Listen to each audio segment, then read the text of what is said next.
Gusto nang umuwi sa Pilipinas ng ilang Pilipino sa Beirut, Lebanon dahil sa mga pambobomba roon. Posibleng mas lumala pa kasi ang sitwasyon matapos mapatay sa airstrike ng Israel ang mataas na opisyal ng grupong Hezbollah.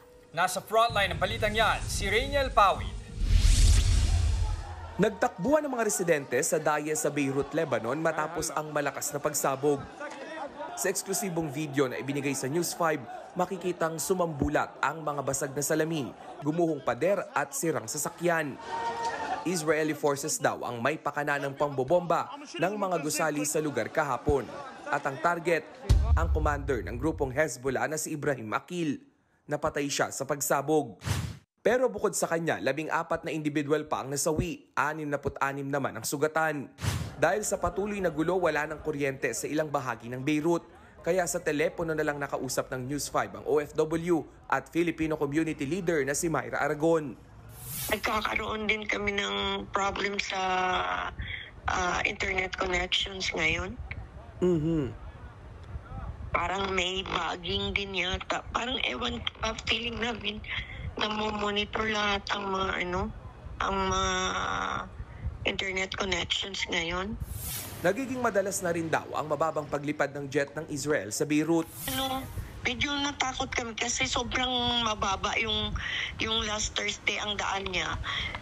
Yung glass windows, yung glass doors, medyo nag-shake siya.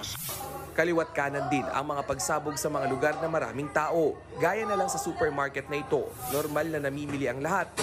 Nang biglang may sumabog sa bag ng isang lalaki, walkie-talkie pala ang sumabog.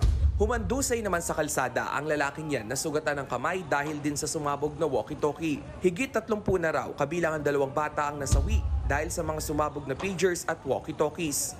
Sa tala ng Department of Foreign Affairs, nasa 11,000 ang Pinoy sa Lebanon. 500 na ang napauwi at nasa 1,000 pa ang nagpahayag ng interes na magbalik bansa. Nasa alert level 3 ngayon ang Lebanon. Ibig sabihin, umiiral ang voluntary repatriation. Kasi matagal na tayo under alert level 3, but Filipinos are not reacting too much, no?